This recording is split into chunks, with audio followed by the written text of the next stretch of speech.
আমি আবির। এখন যে এক্সপিরিয়েন্স শেয়ার করব তা আমার সাথে এবং আমাদের বাসার প্রতিটি ফ্যামিলি মেম্বারদের সাথে ঘটা। আমি তখন ক্লাস 8-এ পড়ি। সাল 2008। আমাদের এক মহিলা ভাড়াটিয়া মারা যায়। সব কিছু ভালোভাবে হলো, কিন্তু দুর্ভাগ্যবশত কারণে তার জানাজা উল্টা পড়ানো হয়।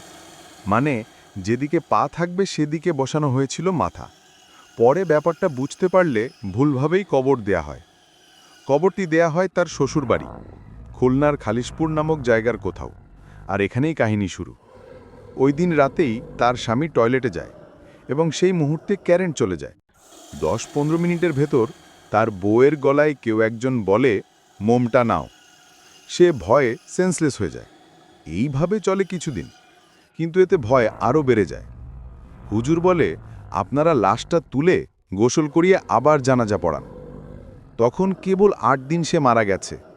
দুপুরে লাশ উঠানোর জন্য গেলে কবরের মাটি উঠানোর পর আমি এবং সবাই যা দেখলাম তার কোনোদিন দেখতে চাই না। দেখলাম যে কবরে ওই মহিলা হেলান দিয়ে বসে আছে, আর কাফনের কাপড়ের অনেকখানি কাপড় তার মুখের ভেতরে। এরপর 3 হুজুর মিলে কবরে নামলেন এবং দোয়া দুরুদ পড়ে কাপড়টা টেনে বের করতে থাকলেন।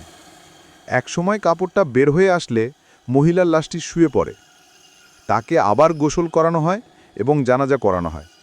তারপর কবর দেয়া হয়। তার কিছুদিন পর তার স্বামী আবার বিয়ে করেন। কিছুদিন পর লোকটি বাসায় রাতে একা ছিলেন।